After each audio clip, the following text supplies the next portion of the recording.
Assalamualaikum warahmatullahi wabarakatuh.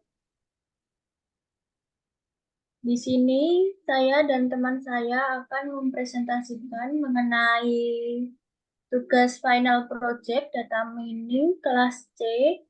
Jadi nanti kita akan menggali kasus, permasalahan, dan merumuskan permasalahan yang dapat diselesaikan dengan pembelajaran. Kemudian permasalahannya itu diselesaikan dengan pendekatan data mining yang terdiri dari klasifikasi regresi, analisis asosiasi, clustering, dan deteksi anomali, kemudian diimplementasikan di Python. Oke, pertama-tama perkenalkan, nama saya Diamanda Salsabila dengan NBI 14621000154 dan rekan saya. Saya Andre Pramudia dengan NBI 14621000161.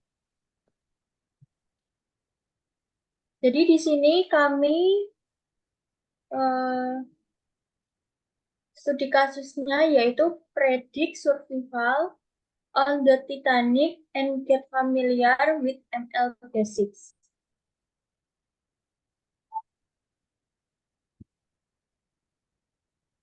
Selanjutnya akan disampaikan oleh rekan saya Andre Pramudia. Silakan. Baik, definisi permasalahan. Yang pertama itu adalah latar belakang. Tragedi tenggelamnya kapal Titanic pada tahun 1912 merupakan salah satu bencana maritim terbesar dalam sejarah. Dengan lebih dari 1.500 nyawa hilang dari total 2.224 penumpang dan awak kapal, peristiwa ini menjadi fokus perhatian global. Tenggelamnya Titanic ini telah menarik minat berbagai kalangan, termasuk peneliti dan ilmuwan data. Untuk memahami faktor-faktor yang mempengaruhi keselamatan dan kelangsungan hidup penumpang dengan menggunakan dataset yang disediakan oleh Kaggle, sebuah kompetensi Titanic Machine Learning from Design Disaster mengajak peserta untuk membangun model prediktif untuk menentukan kemungkinan seseorang selamat dari bencana tersebut berdasarkan atribut-atribut seperti usia, jenis kelamin, kelas tiket, dan lain-lain. Kompetensi ini memberikan kesempatan untuk menerapkan teknik-teknik pembelajaran mesin pada data nyata dan menghasilkan model yang dapat memberikan wawasan tentang faktor-faktor yang mempengaruhi kelangsungan hidup dalam situasi darurat.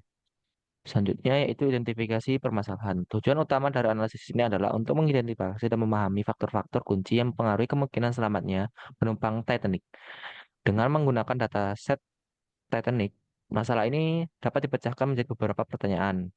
Penelitian spesifik seperti apakah faktor demografis seperti usia, jenis kelamin berpengaruh signifikan terhadap peluang selamat, lalu bagaimana kelas tingkat penumpang mempengaruhi kemungkinan mereka selamat, dan apakah terdapat hubungan antara jumlah anggota keluarga yang berpergian bersama dengan tingkat keselamatan penumpang. Melalui analisis ini, kita dapat mengembangkan model prediktif yang akurat untuk mengestimasi kemungkinan selamatnya penumpang berdasarkan berbagai fitur yang tersedia. Selanjutnya yaitu asumsi kebutuhan dan limitasi. Dalam melakukan analisis ini terdapat beberapa asumsi dan keterbatasan yang diperlukan untuk diperhatikan. Yang pertama, asumsi bahwa data yang disediakan dalam data ini sudah bersih dan siap untuk dianalisis meskipun dalam praktiknya mungkin masih perlu dilakukan beberapa tahap pembersihan data. Keterbatasan data yang mungkin tidak mencakup semua variabel yang mempengaruhi keselamatan penumpang seperti kondisi cuaca dan tindakan evakuasi yang dilakukan saat kejadian. Lalu ada model dibangun berdasarkan data ini hanya dapat memberikan estimasi kemungkinan selamat berdasarkan variabel yang ada dalam dataset dan tidak dapat menjamin prediksi 100% akurat. Adapun variabel dari nilai yang ditampilkan pada tabel pertama yaitu ada survive, PLC, P-class, lalu jenis kelamin, umur, terus jumlah saudara, jumlah orang tua, nomor tiket, tarif penumpang, nomor kabin, dan pelabuhan embarkasi. Lanjut. Selanjutnya yaitu tujuan proyek. Tujuan dari proyek ini adalah untuk mengidentifikasi faktor-faktor yang mempengaruhi keberlangsungan hidup penumpang Titanic dan mengembangkan model prediktif yang dapat memberikan perkirakan kemungkinan penumpang selamat berdasarkan fitur-fitur data. Jadi, proyek ini juga bertujuan untuk memberikan wawasan yang lebih dalam tentang faktor keselamatan dan penerapan temuan tersebut untuk meningkatkan prosedur keselamatan di kapal-kapal modern. Selain itu, hasil dari proyek ini diharapkan dapat menjadi referensi dan pengembangan strategi mitigasi resiko pada situasi darurat maritim di masa depan. Selanjutnya ada next, measurable outcomes atau business kriteria. Adapun pengukuran performa yang digunakan dalam proyek ini adalah akurasi prediksi. Mencapai akurasi prediksi 80% dalam memprediksi keberlangsungan hidup teknik, yaitu identifikasi variabel penting, yaitu mengidentifikasi variabel utama yang mempengaruhi keberlangsungan hidup seperti usia, jenis kelamin, dan kelas tiket. Lalu ada validasi modal, menguji modal dalam bentuk data yang tidak terlihat atau test set untuk memastikan generalisasi dan vitalitas model yang dikembangkan. Selanjutnya yang ketiga itu data understanding. Yang pertama itu data Nah, selanjutnya eh, ini langsung di Google Colab-nya. Silakan. baik. Untuk selanjutnya itu yang di data Google Colab-nya yaitu untuk konfigurasi Google Colab itu kita mengimport library dari import file, itu mengunggah file Kaggle tadi dengan file upload yang tadi, lalu membuat direktori Kaggle yang dipindahkan ke Kaggle atau JSON ke dalamnya. Lalu selanjutnya untuk mengunduh dan mengekstrak dataset dari Kaggle itu kita download dulu dataset Titanic dari Kaggle-nya, lalu mengekstrak datasetnya menggunakan unzip titanic.zip strip d Titanic. Setelah itu data understanding-nya, untuk data understanding atau data collection-nya itu menggunakan import library, import as pandas pd untuk memuat datasetnya train pd.read as CSV untuk itunya datanya. Lalu untuk menampilkannya itu menggunakan print first view row of the dataset. Lalu print train.head.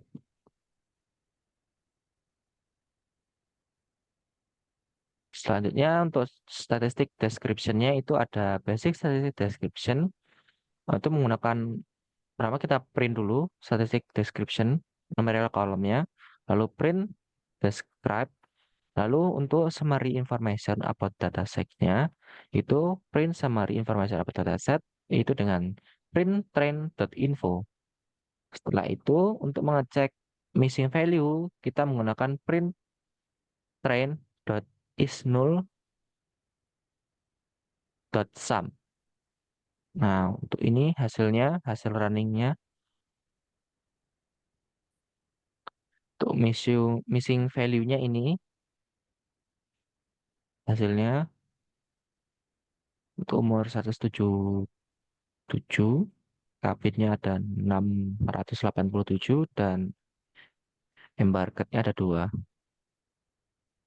Lalu untuk visualisasi datasetnya itu menggunakan pair plot. Untuk tampilannya seperti ini, mulai dari survive, kelas tiketnya, umur, lalu eh, jenis kelamin, dan lain-lainnya.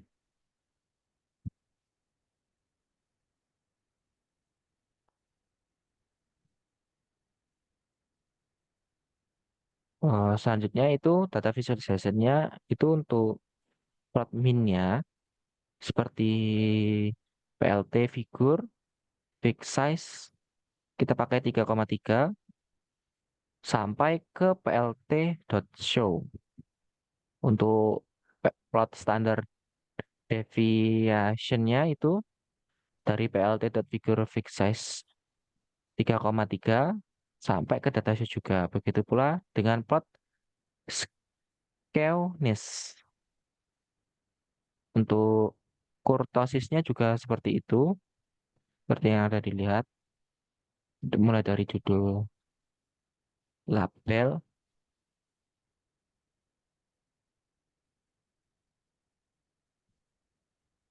Oke, untuk hasilnya seperti ini,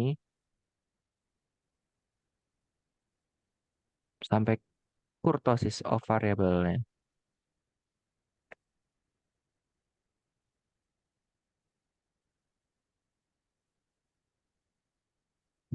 Baik, mungkin sampai di sini. Selanjutnya kepada rekan saya, kepada dia dipersilakan. Untuk selanjutnya ada klasifikasi. Ini yang pertama mengimport library. Ada library, sekalian model, sekalian preposition, sekalian linear model, sekalian matrix.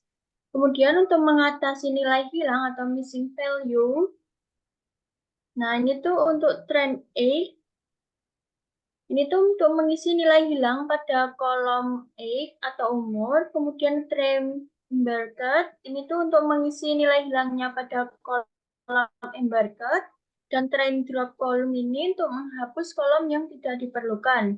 Kemudian try sama dengan pd.getDummies, ini itu untuk mengubah variabel kategorikal menjadi variabel biner.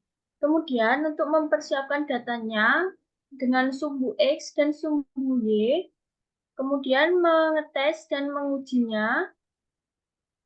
Nah, untuk data latihnya itu menggunakan Xtrain dan data ujinya menggunakan Xtest.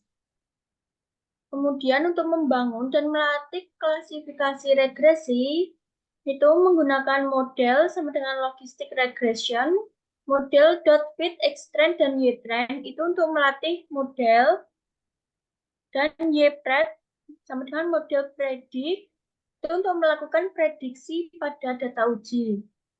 Kemudian evaluasi model untuk menampilkan akurasi skornya.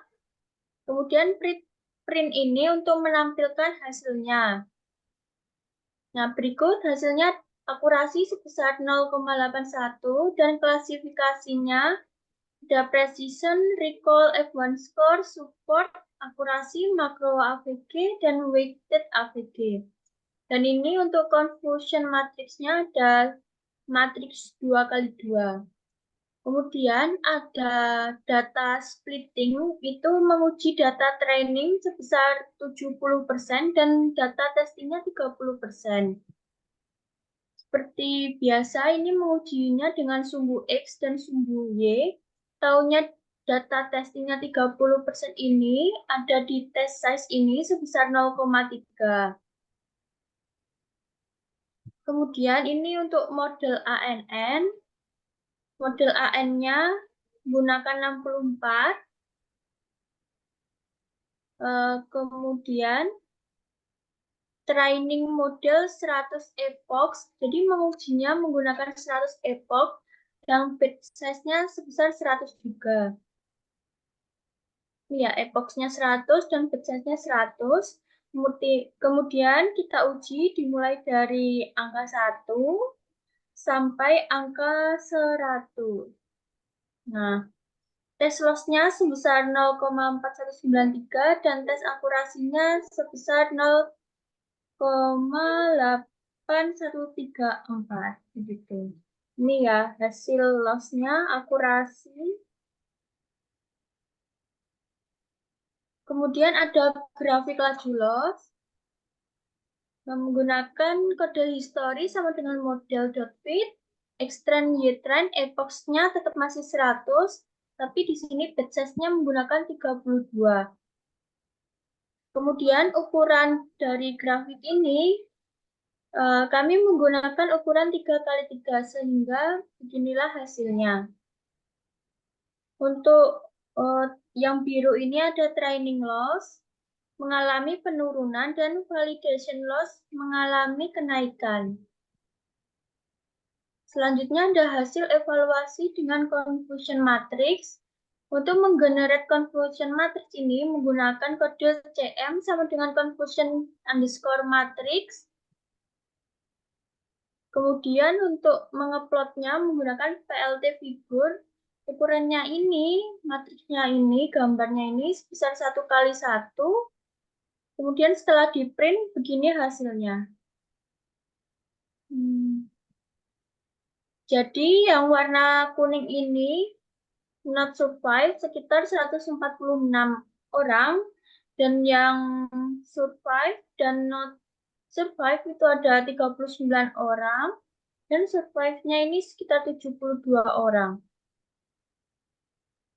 Kemudian ada regresi. Untuk membangun dan melatih model regresi linier itu menggunakan kode regresor sama dengan linear regression, regresor, dot fit, xtrend, dan ytrend, ypred, sama dengan regression predict start. Kemudian evaluasi modelnya itu dipanggil, kemudian di print. Nah, untuk mean squared error itu meminimalisir errornya itu ada sekitar 0,14 dan R squared-nya itu sekitar 0,44. Kemudian ada analisa asosiasi. Yang pertama mengimportkan library, itu library mlx10 dot frequent sama dengan pattern import a priori association underscore rules. Kemudian untuk mempersiapkan data, menggunakan data X, var, kemudian stringnya ada survive, PC class, X, tips, var, dan seterusnya. Kemudian memasukkan one hot encode data dan pastikan dalam format biner dan konversi data frame one hot ke format boolean. Kemudian untuk menerapkan algoritma a priori itu seperti ini dan untuk menampilkan. Jadi beginilah hasilnya. Selanjutnya ada clustering. Yang pertama mengimport library, ada Sclern cluster, import K-means. Jadi clustering ini menggunakan K-means dan Sclern decomposition import PCA. Kemudian untuk muat data Titanic dan pre-processing itu menggunakan train. Ini tuh untuk memanggil datasetnya. Kemudian untuk standarisasi fitur-fitur menggunakan Scholar sama dengan standar Scholar. Kemudian reduksi dimensi untuk visualisasi yang lebih baik menggunakan PCA dalam kurung n underscore component sama dengan 2. Dan menerapkan K-means clustering menggunakan random state-nya itu sekitar 42. Dan untuk memvisualisasikannya, ini untuk menampilkannya, sehingga inilah yang terjadi. Yang ini sumbu Y ada PCA2, dan di sumbu X ada PCA1. Selanjutnya untuk deteksi anomali, import library dengan from Sclern ensemble, import isolation forest. Kemudian untuk muat data Titanic dan pre-processing. Kemudian untuk menerapkan isolation forest untuk deteksi anomali, itu kontaminasinya 0,1 dan random state-nya sekitar 42. Setelah itu menampilkan, jadi deteksi anomalinya seperti ini. Untuk sumbu Y ada future 2 dan sumbu X ada future 1. Sehingga number of anomaly detected ada 89, jadi sekitar 89.